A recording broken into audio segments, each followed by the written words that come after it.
बड़ी उम्र में है, थोड़ा ज़्यादा खाओ ना तो गैस करता है, इसीलिए फिर थोड़ा रुक के फिर मैं कहता कोई बात नहीं, मैं जानता हूँ तरकीब। काली मिर्च गैस नाशक है। एक खाई फिर दूसरी चबाले में क्या, जा बैठ सीधा जाके जठरा में हजम हो रहा है। और बचपन में कफ की शिकायत रहती है, जवानी में पित्त की, और बड़ी उम्र में वायु की। एक सुंदर उपाय मिला है, बड़ी उम्र वालों को दूध पचता नहीं है, गैस करता है। अगर ऐसा अनुभव है तो हाथ ऊपर करो। ठीक, तुम्हारी ईमानदारी का हम स्वागत करते। अब क्या करो कि दूध को पचने लायक बनाना हो तो उसमें काली मिर्च 3 डाल दो, थोड़ा पानी ज़्यादा डाल दो, और वो पानी उबले, दूध कम ना हो। समझो 1 लीटर दूध है, 500 पानी है, तो 1 लीटर 50 ग्राम रह जाए, वो पाचक हो जाएगा। दूसरी बात, भैंस का दूध हरामजादा है, वो भारी भी है, कफ भी करता है और पचने में भी भारी होता है और वायु करता है। बड़ी उम्र में दूध नहीं पचता, खाना कम पचता है, वायु का तकलीफ होता है, तो क्या करना चाहिए? काली गाय का दूध वायु नाशक है और सुपाच्य है, और उसमें अगर 2 काली मिर्च छोड़ के उबाला एकदम पच जाता है। और वायु की कई प्रकार की शिकायतें होती है, 80 प्रकार, और बहुत सारे उपाय फेल हो जाते। एक बढ़िया उपाय मिला है और वो फेल नहीं हुआ, मैंने आजमाया है। लिखना है तो लिख लो। 100 ग्राम धनिया, 100 ग्राम हरड़, 50 ग्राम मिश्री, बस।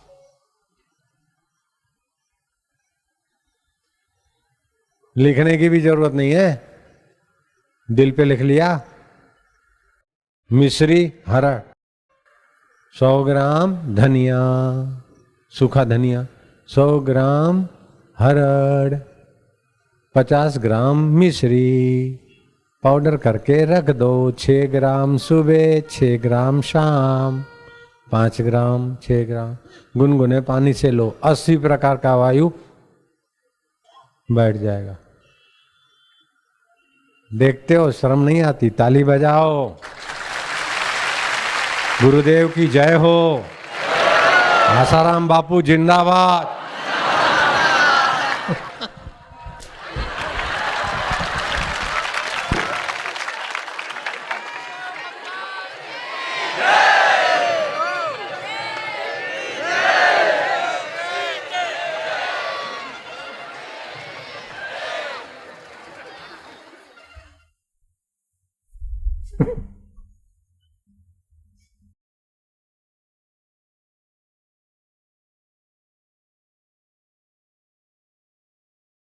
ऐसा कहीं बाबा देखा तुमने? ऐसा बाबा देखा?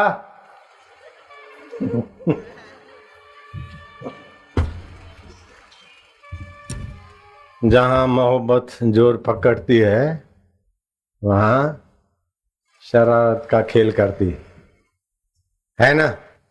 देखा कि नहीं देखा? ये तुम्हारे से मोहब्बत है इसीलिए सब बोल दिया मैंने। समझ गए? है कितनी मोहब्बत मेरे को है, उसका देख लिया नमूना, कैसे छलक गया। मोहब्बत जोर पकड़ती है तो शरारत का रूप लेती है, नहीं तो किसकी ताकत है कि चुप बैठे हो, शर्म नहीं आती?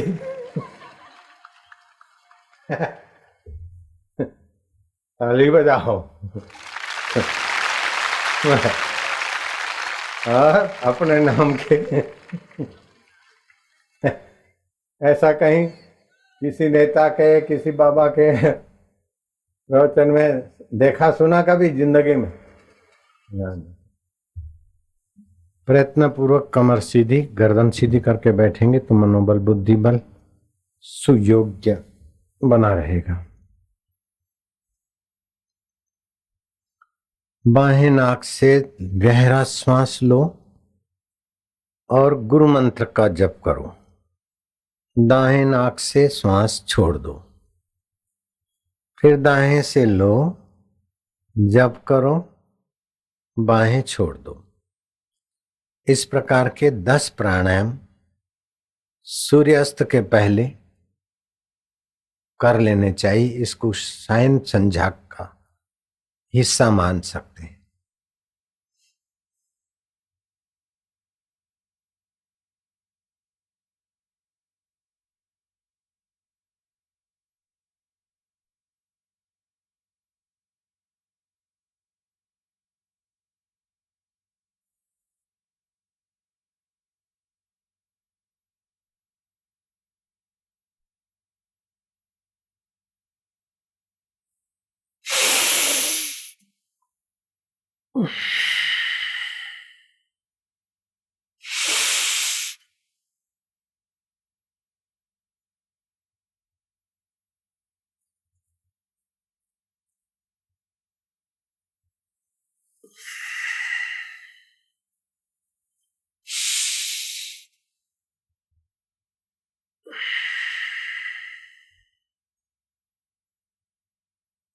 चालू रखना, प्राणायाम करने में कंजूसी नहीं करोगे।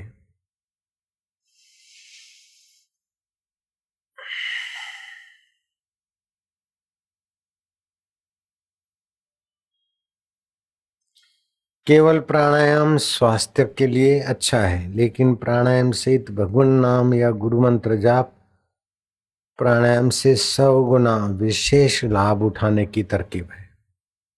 नाम जपत मंगल दिशा दशों, सब जगह सात्विकता छाती है, मन बुद्धि भी पावन होने लगते हैं, शरीर शुद्ध होने लगता है। भगवान नाम सहित प्राणायाम, अकेले प्राणायाम नहीं। लोहार की धोकनी जैसे अकेले प्राणायाम बीमारों को मुबारक हो, भक्तों को तो बीमारी के साथ पाप ताप का त्याग और भगवान की कृपा का प्रागट्य वाले प्राणायाम करने ही चाहिए।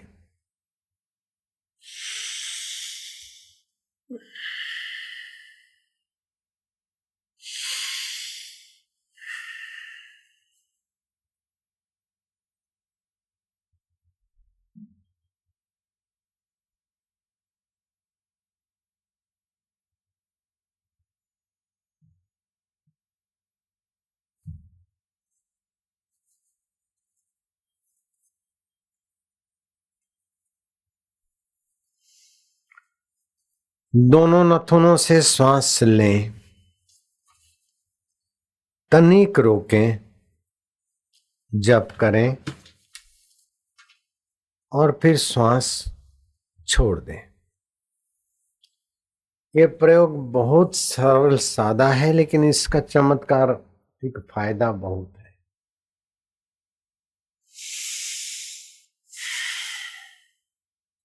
दोनों नथुनों से श्वास लिया, उसको कहते हैं पूरक। रोका, उसको कहेंगे कुंभक। छोड़ा, उसको कहेंगे रेचक। इंद्रियों का स्वामी मन है, मन का स्वामी प्राण है, और ये स्वामी पुष्ट होगा तो मन की थकान, तन की थकान को जादुई ढंग से मिटाने में आप सफल हो जाएंगे। पहले दाएं बाएं श्वास लिए 10, बाद में दोनों नथुनों से श्वास लिए, गुरु मंत्र जपा, रोका, फिर छोड़ दिया। इसको बोलते हैं पूरक कुंभक रेचक। दोनों नथुनों से लिया। इससे कितनी भी भारी थकान होगी, उदासी थकान ऐसे भागेगी जैसे सूर्य उदय होते ही अंधकार और निशाचर डाकिनी शाकिनियां गायब। तुम्हारा पैसा पाई लगेगा नहीं और थकान और चिंता और उदासी टिकेगी नहीं। क्या ख्याल है? इसमें थोड़ा फेरबदल करोगे तो दूसरा फायदा होगा।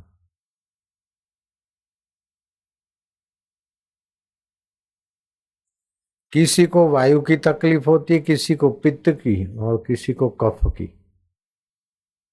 कफ से 32 प्रकार की बीमारियां पैदा होती है, टीबी, दमा आदि आदि। वायु से 80 प्रकार की, और पित्त से भी बहुत सारी बीमारियां पैदा होती है। वात और पित्त मिलकर ही हार्ट अटैक बन जाता है, हैं? कफ और वायु मिलकर जोड़ों का दर्द बन जाता है। इस प्रकार इन्हीं 3 दोषों से सैकड़ों बीमारियों का जन्म होता है। ध्यान से सुन रहे हैं ना? जो ध्यान से नहीं सुनता है वो हाथ ऊपर करे। सब ध्यान से सुन रहे हैं। जो ध्यान से नहीं सुनता हो वो हाथ ऊपर करे तो वो बेवकूफ है। हाथ ऊपर किया, बेवकूफ है। ये कैसे सुना कि हाथ ऊपर करे?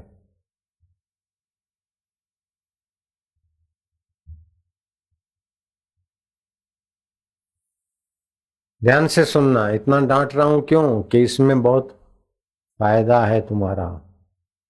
चुक जाओगे तो रोओगे।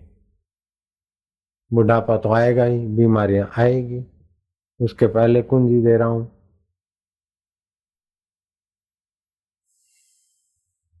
दोनों नथुनों से श्वास खींचा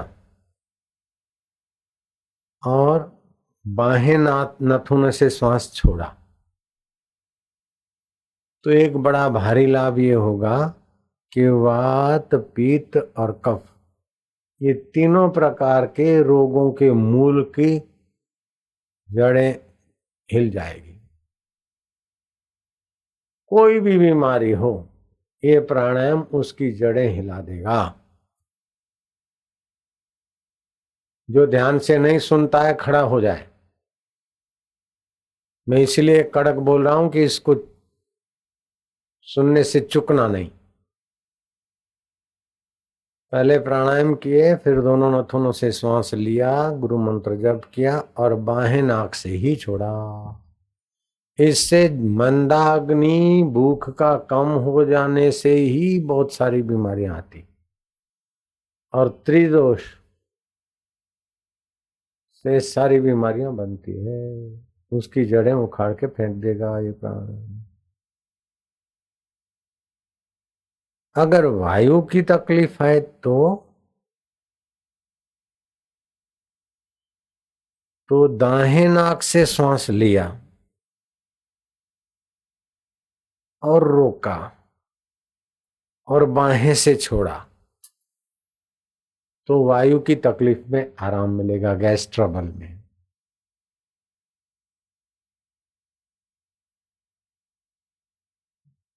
बचपन में कफ की प्रधानता, जुआनी में पित्त की और बुढ़ापे में वायु की तकलीफ होती है शरीर में। और भैंस का दूध कफ और वायु करता है और बुढ़े लोगों को माफक नहीं आता। लेकिन काली गाय का दूध वायु का शमन करता है और सुपाच्य होता है। अगर उसमें काली मिर्च 1, 2, 3 उबाल के फिर निकाल दे बने। ये आपको इसलिए बताया जा रहा है कि शरीर स्वस्थ होगा तो मन प्रसन्न रहेगा और बुद्धि का प्रकाश अच्छी तरह से मिलेगा कि जो कुछ ये है वो छूटने वाला है। लेकिन जिसकी सत्ता से ये दिखता है वो अछूट है। जो दिखता है मेरा मेरा, 2 ही चीजें, एक वो है जो मेरी नहीं है और दूसरी है जो मेरी है। मेरी नहीं ऐसी तो करोड़ों चीजें हैं, लेकिन मेरी जो है वो भी देर सवेर मुझे छोड़नी पड़ेगी। चाहे कुर्सी हो, चाहे धन हो, चाहे शरीर हो। एक वो है जो मेरा कहते हैं और दूसरा वो है जो मेरा नहीं है। मेरा नहीं है वो तो नहीं है। सब गाड़ियां मेरी नहीं है, सारे मकान मेरे नहीं है, सारे लोग मेरे नहीं है, 2 3 बच्चे बेटी बेटा वो है। लेकिन जो तुम्हारे नहीं है वो तो नहीं है। जिनको तुम अपना मानते हो उनसे भी वियोग होके ही रहेगा, चाहे कितना आशीर्वाद कोई दे दे। ये पक्का समझ लो कि ये सब छूटने वाला है। तो इससे क्या होगा कि छूटते समय ज्यादा पीड़ा नहीं होगी। सब छूटने के बाद भी जो नहीं छूटता वो मेरा परमेश्वर अभी है और बाद में रहेगा।